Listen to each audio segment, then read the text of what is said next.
Son las 9 de la mañana con 8 minutos y ya listos para empezar a dialogar con nuestros panelistas del día de hoy. Tenemos varios temas a abordar junto a ellos. Vamos a saludarlos de inmediato. Nos acompaña la vicepresidenta de la Mujer del Partido por la Democracia, Daniela Barrera. La saludamos. ¿Cómo estás, Daniela? Muy buenos días. Hola Rodrigo, buenos días y buenos días a todos los auditores de Radio Sachi. Gracias por acompañarnos, por estar acá con nosotros, lo mismo que a Jorge Acosta, director del programa de salud y bioética del Instituto Res Pública. Bienvenido, Jorge, gracias por estar también. Hola Rodrigo, hola Daniela, un saludo también para todos nuestros auditores de Radio Sachi. Bueno, nos vamos de inmediato a conversar, a dialogar y empezando como es tradicional con nuestro tema del día. Estábamos ahí dando cuenta de este acuerdo que se llegó por parte del CERNAC con la cadena de supermercados CMU por el tema de la compensación por la colusión de los pollos y finalmente, ante la imposibilidad de determinar quiénes son los consumidores afectados, el total, finalmente se buscó una solución que son estas 188.000 personas beneficiarias de la pensión básica solidaria de invalidez. Un tema que estamos invitando a comentar con nuestra audiencia, pero que también queremos comentarlo con ustedes para ir también motivando y además conociendo su punto de vista. Daniela, en tu caso, ¿con qué sensación te quedas luego de este acuerdo al que se llega? Un acuerdo y particularmente un caso que también nos remite otras situaciones que se vivieron, por ejemplo, con el tema del papel confort, donde ahí fue una compensación más masiva, pero en este caso hubo más dificultad. ¿Dónde te quedas? Mira, yo creo que primero es súper bueno que las instituciones funcionen cuando hay casos de corrupción, sobre todo en materia de negocios, porque Chile es una cultura que funciona en base a la desconfianza en cuanto a negocios y eso también nos impide crecer en materia de emprendimiento, negocio, etcétera. Eso por una parte, creo que es bueno que las instituciones funcionen.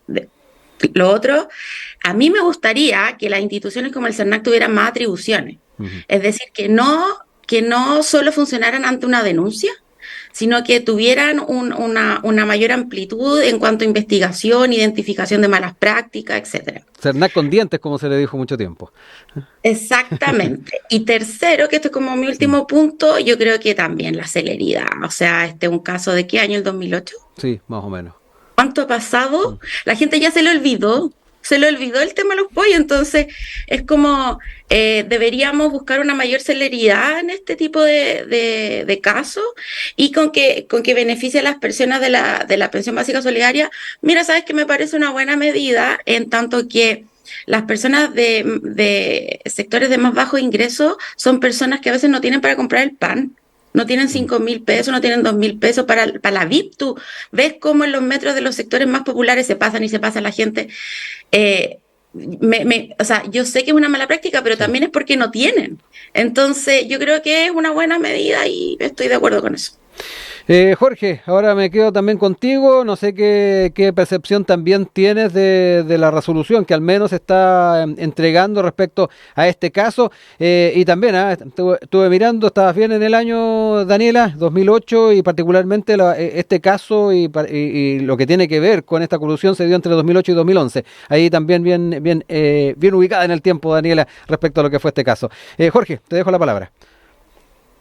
Yo creo que situaciones como estas son absolutamente reprochables, todo lo que tiene que ver con la colusión entre las distintas empresas para promover verdaderamente las ideas de la libertad, siempre hay que decir con claridad que tiene que actuar el mercado y para eso no pueden haber espacios para la colusión, para la corrupción, para las prebendas, para los empresarios prebendarios, para aquellos que creen que haciéndole trampa al mercado, haciéndole trampa a la verdad, pueden sacar un rédito económico o un rédito político. Por lo tanto, aunque demore, es una buena noticia que hayan situaciones como esta en las cuales se pueda retribuir de alguna manera el daño causado a las personas, el daño causado a los mercados, y cuando no se puede identificar de manera clara las personas a las cuales fue perjudicada, que también haya una especie de resolución del problema generando algún bien social como el pago del daño generado al menos a las personas que más lo necesitan, que son las que reciben las pensiones más bajas.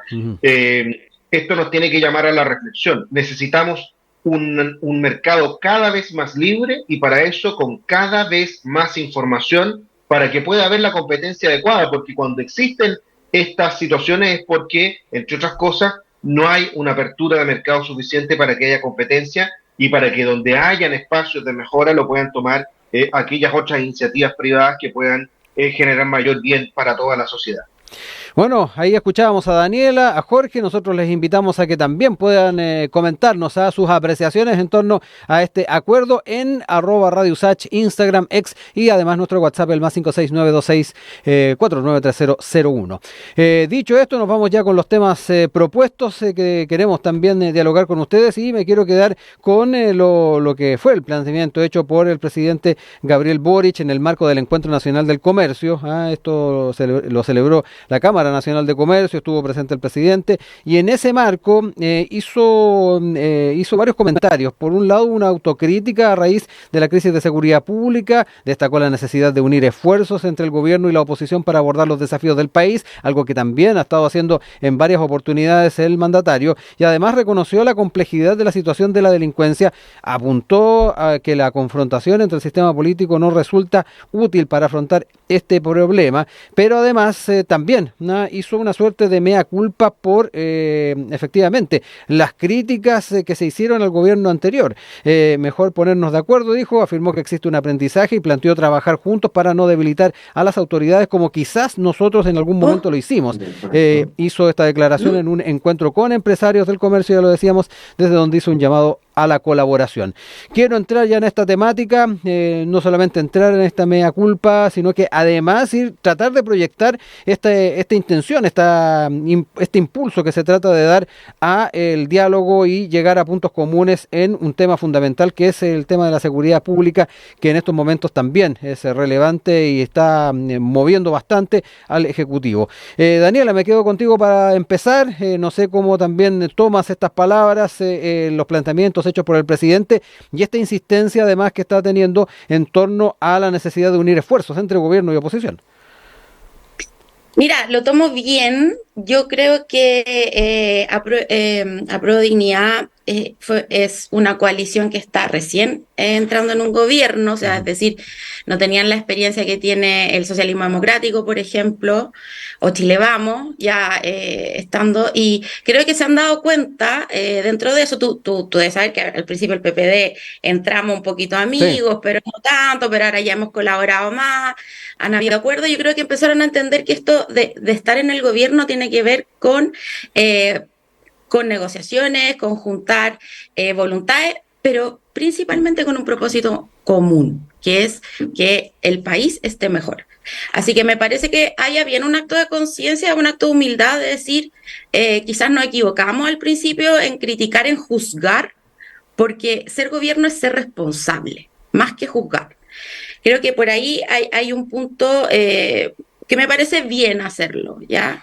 Después, respecto al tema de seguridad, yo creo que estamos viviendo un periodo muy complejo. Muchas personas hablan de crisis de seguridad. Yo escuchaba anoche al gobernador de la región metropolitana, Orrego.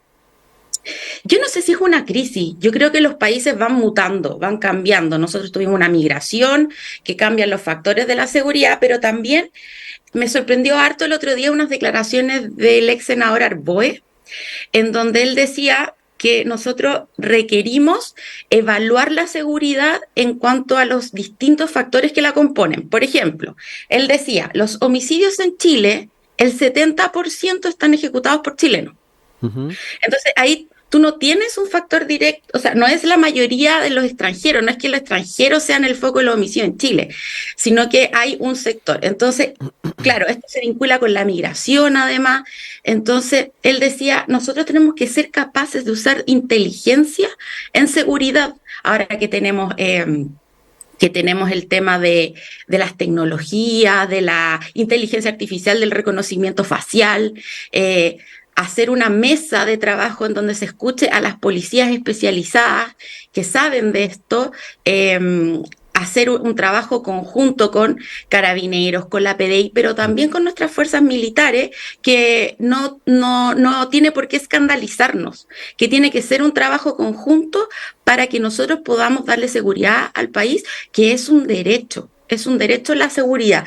Si tú viajas a otros países donde la seguridad está absolutamente controlada, la gente puede andar de noche en las calles, el desarrollo que tienen esos países es distinto. Entonces yo creo que en la medida en que empecemos a mirar la seguridad como un derecho humano, y unamos nuestras voluntades en eso, yo creo que vamos a avanzar mucho mejor y mucho más rápido. Jorge, en tu caso, ¿cómo también tomas estos planteamientos? Ahí escuchábamos a Daniela de una u otra forma también haciéndole la bajada, dando cuenta, además de lo que tiene que ver con la agenda de seguridad, cómo también dejar de lado ciertos estigmas que se están planteando, por ejemplo, en el tema migrante, y además el reforzamiento en temas vinculados a la inteligencia. Se me vino a la mente lo que fue también la cuenta pública del presidente Boric a mediados de año, donde también establecía la necesidad de ir fortaleciendo este trabajo, fortaleciendo también los temas tecnológicos de las policías, y ahí también poniendo al alero el tema de la necesidad de recursos. Pero te escucho a ti, Jorge. Hay varias cosas que conversar. En primer lugar, hay que hacer un poquitito de historia.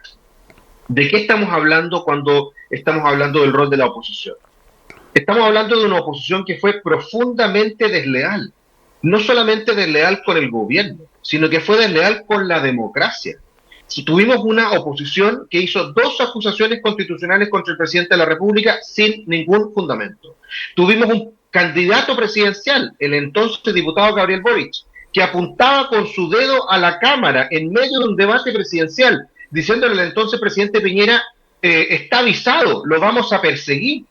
Tenemos a una serie de ministros o exministros que hacían cosas como lo que hizo Giorgio Jackson, que era estando en una cuarentena por tener coronavirus, recorriendo, ¿cierto?, grabando, ¿cierto?, en vivo por redes sociales, su llegada al Congreso para votar en contra de el presidente de la República en una acusación constitucional para que pasara, ¿cierto?, al Senado, con un entonces también diputado que hizo, Naranjo, que hizo una recordada y lamentable exposición por decenas de horas para que alcanzara a llegar Giorgio Jackson a hacer esa votación.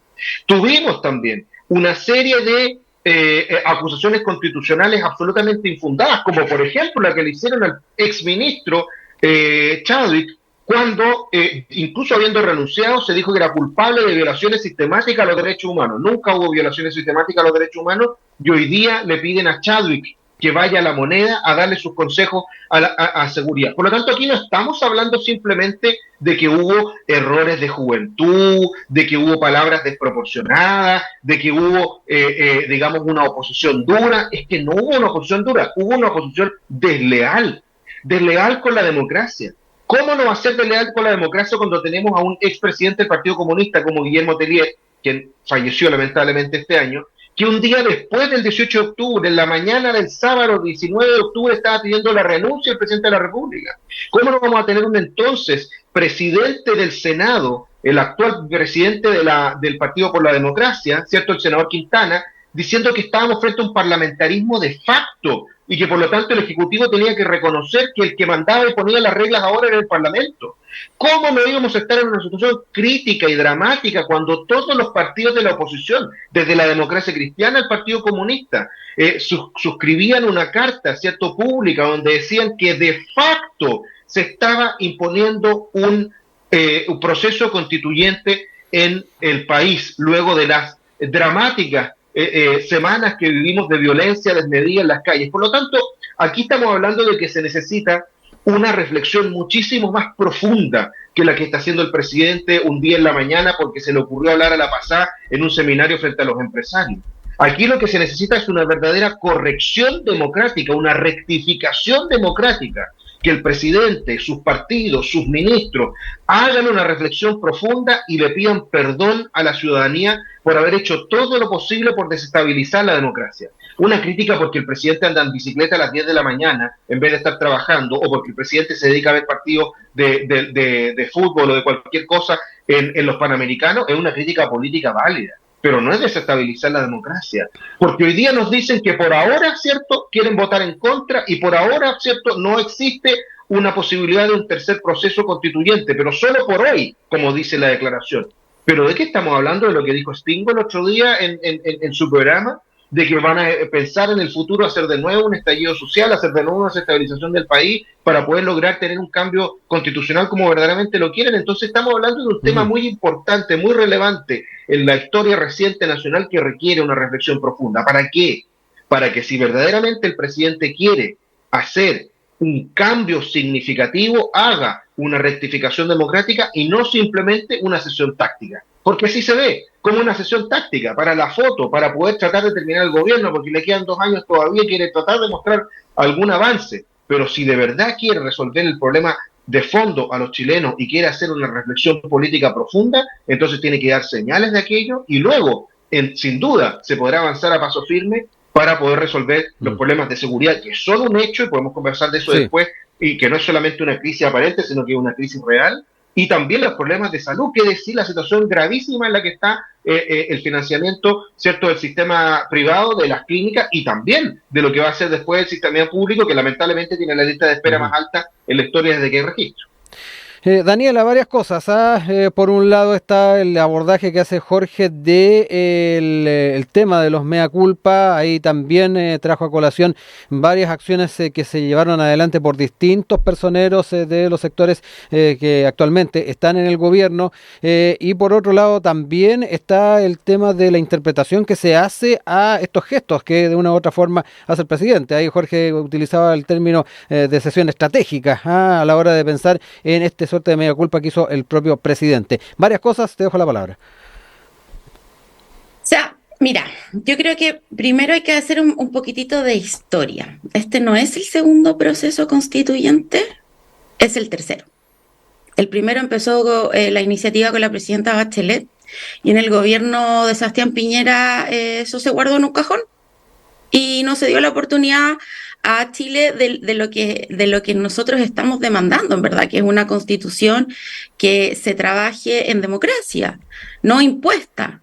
Entonces, eso también tiene un efecto social. Y el año 2019, si nos acordamos, fue el año que más marchas hubo en Chile, y obviamente al gobierno de Piñera le explotaron los movimientos sociales, dado esta actitud.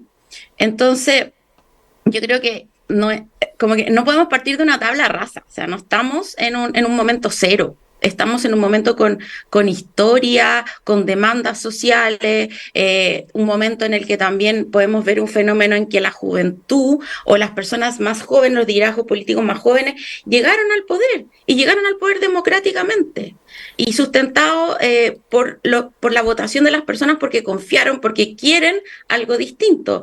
Entonces, yo creo que eso por una parte, hay que hacer historia, no estamos en un momento cero. Tampoco yo vi al presidente Piñera autoflagelándose por errores cometidos. Creo que está bien, pero tampoco creo que debieran hacer como todas las fuerzas políticas del oficialismo pedir disculpas. No me parece, no creo que haya pasado antes y tampoco creo que contribuya mucho. Yo creo que lo que hay que hacer ahora y donde muestran los gobiernos su fuerza es cuando fracasan algunos proyectos de ley y pueden sacar propuestas legislativas, pueden ofrecerle algo al país. Y en ese sentido yo creo que tenemos que avanzar en lo que podemos hacer de ahora en adelante. Y ahí vamos a ver realmente cuál es el foco de la oposición. ¿El foco es ser oposición de este gobierno para ganar las próximas elecciones? ¿O el foco es mejorar materia de pensiones, sacar adelante, por ejemplo, proyecto de ley en materia de cuidados, lo que ya hemos visto que nos afectaría en reducir la brecha de la pobreza en Chile? Tenemos 700.000 cuidadores a nivel nacional, a los cuales podríamos otorgarle un sueldo mínimo, por ejemplo. Entonces, hablemos de cosas concretas. Yo creo que nos hace avanzar mucho más que basarnos en juicios. Jorge, sí, te quiero escuchar también parte de lo señalado por Daniela. Ahí también hace alusión a los temas históricos, a lo que también tiene que ver con la gestión del anterior gobierno. Interesante saber cómo lo tomas. Bueno, sin duda que lo que menciona Daniela refleja lo que yo creo es el sentir mayoritario dentro del oficialismo. No se arrepienten de nada. Le parece que lo hicieron todo perfecto. Si de nuevo tuvieran que hacerlo, si estuvieran en la misma situación, actuarían idénticamente igual. Y vemos un presidente de la República que es el único que trata de hacer una cierta apertura, que trata de mostrar cierta reflexión, que trata de mostrar cierta autocrítica, pero que está absolutamente solo en esto, tan solo como su silencio votando en contra. Él es el único que no ha dicho, ¿cierto?, que va a votar en contra, porque el presidente de la República va a votar en contra. Pero todos sus partidos, todos sus ministros, bueno, los ministros no lo han dicho, pero sí todos sus partidos, los presidentes de los partidos, todos los dirigentes políticos del oficialismo han salido diciendo que van a votar en contra. Y de nuevo, tácticamente, ¿cierto?, el presidente prefiere guardar silencio. Y ahora, frente a esta situación es lo mismo. el presidente dice, verbaliza, hace un discurso diciendo que en realidad podrían haber actuado mejor, pero en el fondo, él, sus ministros, sus partidos de gobierno, los presidentes de los partidos, los dirigentes políticos, los diputados y los senadores, probablemente actuarían igual.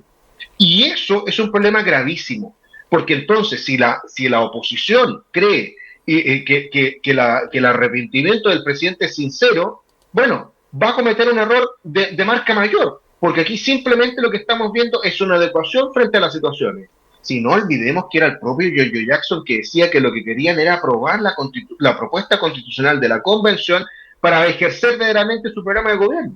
Y ahora que vemos que fracasó porque 8 millones de chilenos, el 62% le dijo que no a ese proyecto refundacional, está tratando de acomodarse para ganar tiempo. ¿Por qué? Porque sabe que es joven, porque sabe que tiene un 30% que lo va a apoyar, porque sabe que quizás ahora tiene que pasar el trago amargo de un mal gobierno, pero que en el futuro puede subir después de alguna manera en las encuestas y volver a ser gobierno él o alguno de su generación, y por lo tanto ahí sí hacer estas reformas que son las transformaciones que ellos querían impulsar para un cambio radical al orden existente en el país.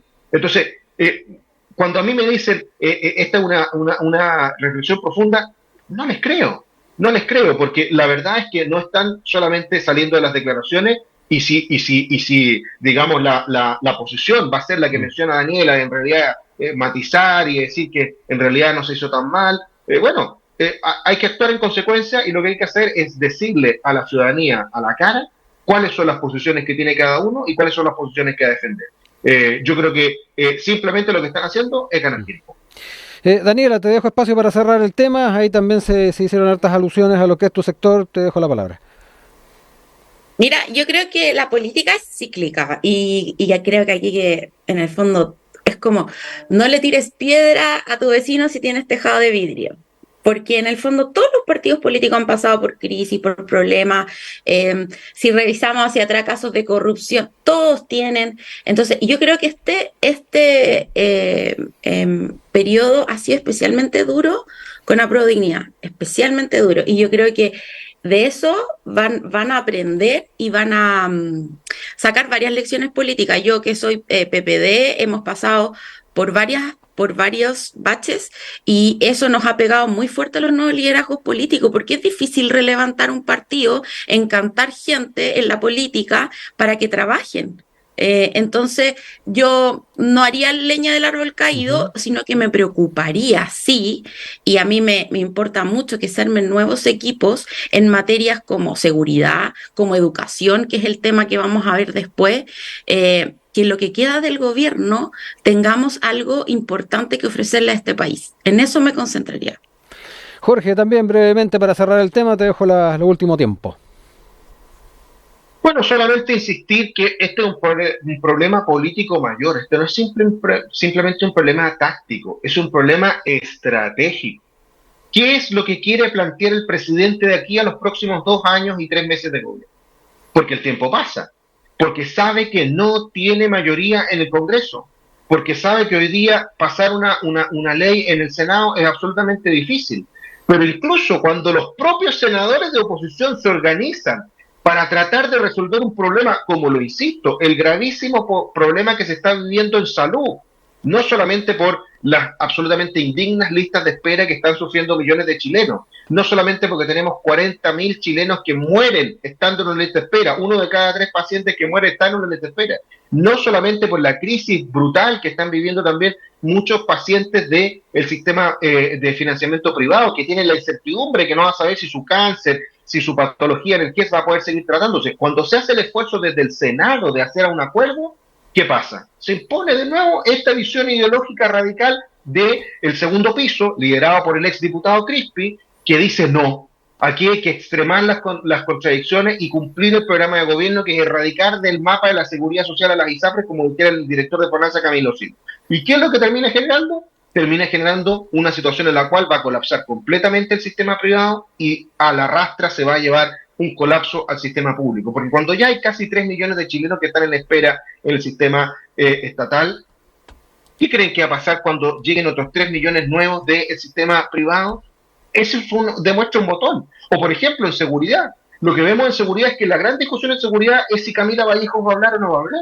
Si Camila Vallejos se va a hacer cargo o no de conducir la vocería del gobierno, las peleas que tiene con la Carolina Toá, con la ministra Toá, en vez de darnos cuenta de que el problema de fondo no es si se lleva bien Monsalve con Toá o Toá con Camila Vallejo, sino que enfrentar una situación gravísima donde estamos viendo, por ejemplo, que en las últimas 2 semanas han muerto 16 personas por asesinato, que tuvimos, ¿cierto?, todo lo que pasó con los secuestros en Rancagua, en el norte, que a una carabinera le lanzaron una granada. O sea, si no es eso una crisis de seguridad, ¿qué estamos esperando para hablar de una crisis de seguridad? Y lo único que se le ocurre es hacer una cumbre para poder sacarse una foto con Chávez, en vez de ir a los problemas de fondo que estamos teniendo en el tema de migración, en el tema de, digamos, de las cárceles, que también es un problema, que hoy día son universidades del delito, en el tema brutal que estamos teniendo del narcotráfico en San Ramón, donde yo nací.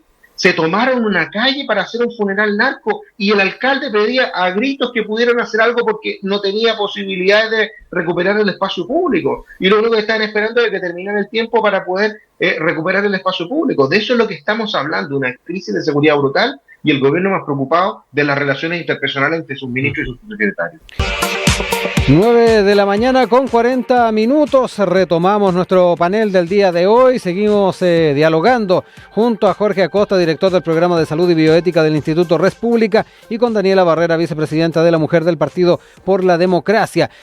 Cambiamos a temas de educación para poder entrar en particular con las repercusiones que ha tenido la movilización de los profesores y de los actores de la educación en la región de Atacama. Recordemos que fueron bastante las semanas en las cuales hubo esta inactividad, hubo una crisis que efectivamente ha estado azotando lo que es el Servicio Local de Educación de Atacama, y en ese sentido es importante ver no solamente las decisiones que se han estado tomando a nivel país, principalmente esto ha sido esta suerte de pausa activa que se ha hecho al proceso de traspaso de establecimientos educacionales que tenía que desarrollarse próximamente, el 1 de enero. Eran 37 comunas que iban entonces a hacer este traspaso, los servicios locales de Iquique, Licancabur, Maule Costa, Punilla Cordillera, Aysén y Magallanes estaban dentro de los que iban a llevar adelante este proceso, pero se ha planteado esta pausa activa.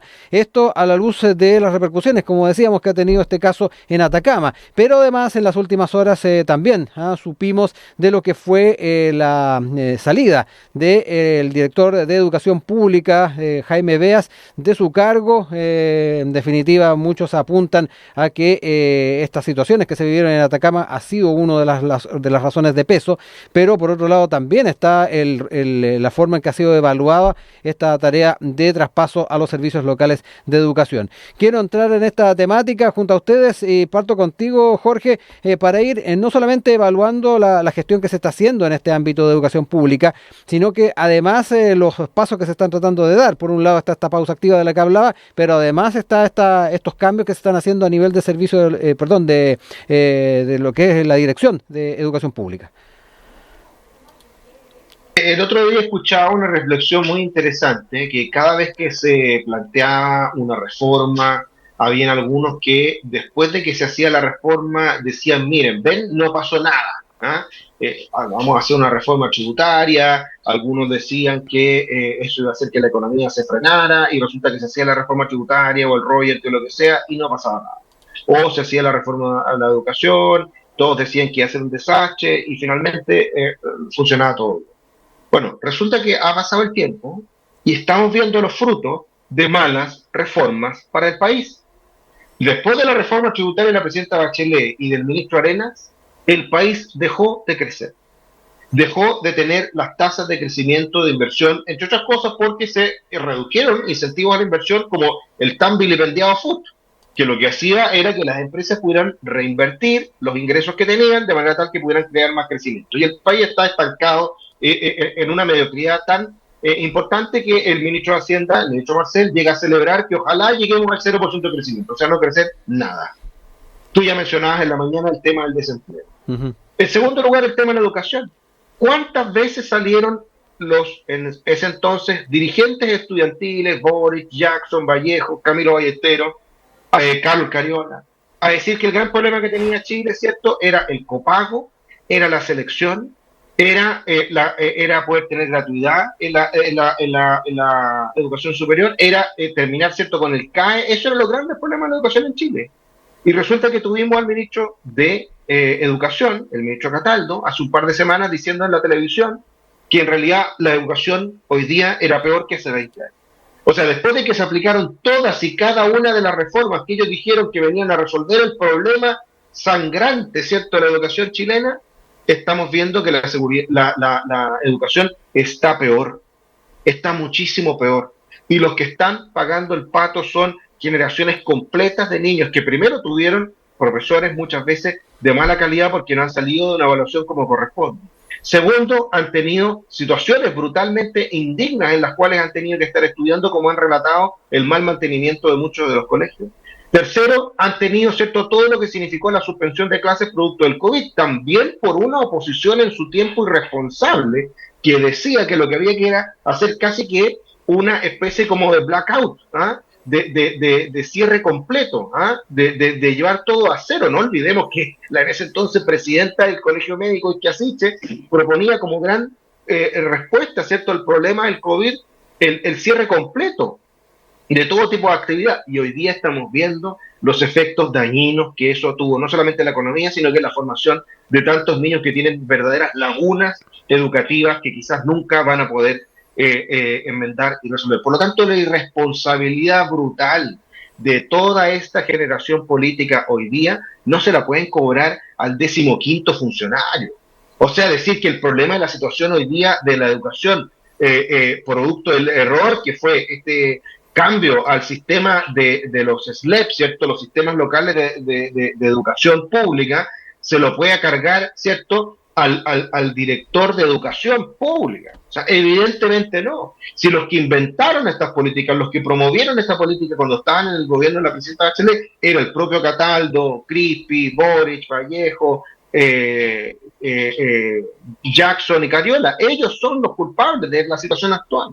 Por lo tanto, de nuevo, por favor, tomémonos alguna vez en serio la vida de las personas, la vida de aquellos que la única posibilidad que tienen es ir a la educación estatal, y que tengamos una educación estatal de primer nivel, si incluso los colegios que eran de primer nivel, como por ejemplo en los colegios emblemáticos, como el Instituto Nacional donde yo estudié, o el Liceo Carmela Carvajal, el Liceo 1, en Las Tarrias, hoy día están destruidos. ¿Por qué? Por la política radical de izquierda, por el anarquismo, que se han transformado, ¿cierto?, en los únicos puntales al interior de esos colegios. ¿Y cuánto criticaron a los liceos bicentenarios cuando lo lideró, ¿cierto?, el gobierno anterior? Y hoy día son los únicos liceos de mejor calidad que pueda existir en el sistema estatal.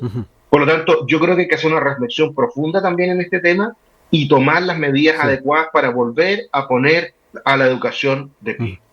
Daniela, te dejo ahí también tu tiempo para poder abordar este tema. No sé cómo lo has estado observando también, los diferentes pasos que se han dado, decisiones que se han tomado, lo que además desde la perspectiva parlamentaria también se ha llegado a consensos para tratar de hacer frente a las situaciones que se viven con la educación pública y particularmente este cambio que se ha dado en la Dirección de Educación Pública. Sí, mira, a mí me gustaría enfocar el tema principalmente en lo que fue el espíritu de esta reforma de los servicios locales de educación. La educación pública estuvo alojada mucho tiempo en las municipalidades y al arbitrio de las distintas gestiones de los alcaldes, que poco tienen en especialización de educación. La educación es una materia compleja. Tú no puedes ver resultados en educación antes de 4, 8 años. Entonces, yo creo que es súper importante que incluyamos criterios que tienen que ver con, de verdad, cómo son las reformas de educación en el mundo. En el mundo, las mejores educaciones son públicas. Y en el fondo, yo creo que esta reforma vino a subsanar la desigualdad que había en la administración de la educación pública, porque había municipios que administraban muy bien, en donde los recursos sí llegaban a los colegios, a las escuelas, a los liceos, y había municipios que no, y que las platas de la educación se destinaban a otras cosas, a temas políticos, etcétera. Entonces, ese fue el espíritu de la ley. Tenemos que recordar que la presidenta Bachelet y la ex ministra del Piano impulsaron esta reforma, luego viene el gobierno de Piñera, en donde en 4 años, de nuevo, se boicoteó esta reforma y no se operativizó. Ya, eso yo lo conozco de cerca, he seguido el caso de Barrancas, uno de los El primeros primero. sistemas de educación. Entonces, yo creo que veamos todos los factores y no nos perdamos en la reforma tributaria, no nos perdamos en la ministra Isquia, veamos lo que es educación.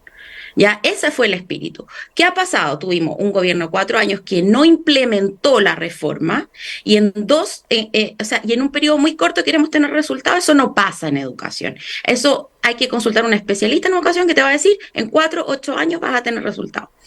Y ahora, con el tema que era que vamos a tratar, la salida de Jaime Beas, yo creo que responde a una falta de gerencia, lo voy a decir así como de gerenciar esta reforma, ya, porque no basta con tener un especialista en educación, un profesor, porque acá el gran problema es cómo haces llegar los recursos a las escuelas para que tengan hojas para hacer sus evaluaciones, para que le puedan pagar a las duplas psicosociales, para que puedan implementar programas lectoescritor. Ese es el problema, cómo llegan los recursos en tiempo, forma, también que se paguen las previsiones de los profesores, porque tienes deudas eternas previsionales. Entonces, ¿vamos a volver a la desmunicipalización? ¿De verdad queremos abrir esa conversación? ¿Vamos a retroceder en cómo era la educación hace 8 años atrás en los municipios? Porque de eso sí, yo sé, yo he trabajado en educación municipal. Y yo sé que los recursos no llegan a las escuelas, no llegaban en municipios, no llegaban a los liceos, no había confort en el baño, vidrio roto, eso pasaba. Y eso se quiso subsanar. Y en 4 años eso no se permitió que fuera implementado. Entonces ahora asumamos responsabilidades, pero asumámoslas todos. Jorge, hay varios elementos aporta la conversación, Daniela. Por un lado, lo que tiene que ver con el rol que tuvo el segundo gobierno del presidente Sebastián Piñera en lo que fue la implementación de esos servicios locales de educación. Me interesa también saber cómo lo observas tú. Y el otro elemento que tiene que ver con la forma en que se llevó adelante esta gestión de los servicios locales de educación por parte del ya salido director de Educación Pública, donde ahí Daniela apuntaba, nada, que hacía falta tener una persona con mayor capacidad de gerenciamiento en torno a estas temáticas. Y además, junto con los temas que abordó Daniela recién, quiero sumar, Jorge, algo que también quedó de manifiesto en parte de lo que planteaba Daniela y que tiene que ver con lo que viene de aquí en adelante. Hemos hablado de una pausa activa que se ha planteado desde el Parlamento, la oportunidad de que se pueda hacer esta pausa, ralentizar la entrada de otros servicios locales de educación. Pero también, ¿cuál es la solución que se está planteando? ¿Cómo lo ves tú desde tu vereda? Esto a la luz también de lo que en los diálogos que se dieron en la Comisión de Educación del Senado a propósito de esta pausa activa, plantearon algunos parlamentarios. La senadora Claudia Pascual, sin ir más lejos, remarcó que le interesaría muchísimo que esto no sea excusa para elaborar una estrategia de contrarreforma. ¿Cómo ves también ese tema, los temores y la posibilidad de ir hacia atrás? Ahí Daniela también lo decía, tampoco es la idea volver a las dificultades que se tenían antes, pero te escucho, Jorge. Es que aquí la gran pregunta es, ¿en qué momento estamos yendo hacia atrás? ¿Estamos yendo hacia adelante o estamos yendo hacia atrás cuando tenemos una educación que es peor que hace 20 años, como lo reconoció el ministro de Educación? ¿Estamos yendo adelante o estamos yendo hacia atrás cuando se quiere terminar con la salud privada? ¿Estamos yendo adelante o estamos yendo hacia atrás cuando teníamos modelos que funcionaban, como los liceos, ¿cierto?, como las escuelas, los colegios, ¿cierto?, subvencionados, donde había una entrega de un subsidio a las familias, a los niños, a las personas, para que lo pudieran recibir aquellos que no tenían recursos, y a veces un grupo de profesores, de ex profesores, armaban un colegio y entregaban educación de calidad. Esa es la gran pregunta. Ahora, en la situación actual, ¿estamos avanzando o estamos retrocediendo? Y a mí me parece que la respuesta es súper clara. Hoy día estamos retrocediendo. Se está demostrando que el Estado ha sido incapaz de dar una educación como corresponde. El Estado ha sido incapaz de entregar una educación digna a los niños. El Estado está condenando a miles de familias a vivir, ¿cierto?, con un derecho a la educación absolutamente conculcado. Porque además tenemos gremios como los profesores que se creen los dueños de la educación. Y ellos son los primeros en no respetar el derecho a la educación de los niños. Entonces, cuando tenemos todo dado vuelta y pata para arriba y creemos que verdaderamente la solución es la que se está haciendo ahora y simplemente estamos culpando la implementación, bueno, nos pasa lo mismo que nos pasó con el Transantiago. Si ya hemos visto cuando hay estas organizaciones faraónicas de estructuración de arriba hacia abajo, de creer que desde el Estado se van a resolver todos los problemas de las personas, porque en una planilla Excel que hicieron en una oficina en Santiago se van a resolver los problemas de la educación en Atacama. Ahí están los resultados. Absolutamente un fracaso que ha resonado, digamos, en decenas de miles de niños y familias que están durante 3 meses sin educación. Por lo tanto, lo que hay que hacer es darse cuenta y tomar un aprendizaje. Cuando se hizo bien, cuando los papás eligieron, cuando la mayoría de la matrícula estaba en los liceos, en los colegios subvencionados, y tenían buenos resultados académicos, y tenían buenos resultados también en el llegar a una educación digna. Sin duda que habían algunos que, como lo hablamos al principio del programa, querían estafar el sistema. Y todos nos recordamos los colegios Britannia, todos los colegios que utilizaban y malutilizaban la subvención escolar. Bueno, pero ¿qué es lo que hay que hacer ahí? Lo mismo que con la colusión que conversábamos al principio del programa. Hay que condenarlo, hay que perseguirlo, si hay responsabilidades penales hay que meterlos a la cárcel, pero no por eso hay que echar abajo todo el sistema. Entonces, yo creo de nuevo que aquí lo que hay que hacer es una evaluación muy profunda de la decisión que se ha tomado y revertir aquellas malas decisiones que basan en que el Estado va a ser el que va a resolver todos los problemas, cuando hemos visto que muchas veces es más el que los genera que los resuelve. ¿Contrarreforma sería eso, Jorge? ¿Contrarreforma? Y eso podría ser perfectamente una reforma educacional que esté al nivel de lo que las personas necesitan. Hoy día lo que las personas necesitan es más respuestas educativas y menos ideología. Si el Estado ha demostrado que es incapaz de resolver las listas de espera, que es incapaz de entregar una educación de calidad, que es incapaz de entregar vivienda de calidad, bueno, entonces pidámosle a la sociedad civil que nos ayude para resolver este problema que aquejan a tantos chilenos. ¿Servicios locales de educación entonces no están en ese escenario de solución para ti? O sea, han demostrado que son un fracaso. Uno puede perseverar haciendo lo mismo creyendo que va a tener resultados distintos, pero si sigues haciendo lo mismo, vas a seguir teniendo los malos resultados. Hay que hacer cosas distintas para tener resultados distintos. Daniela, para cerrar el panel del día de hoy, hartas cosas que abordar. Yo citaba ahí las palabras de la senadora Pascual, porque es una impresión que desde los sectores de oficialismo están teniendo, que aquí se puede estar abriendo una puerta para una contrarreforma. No sé cómo lo ves.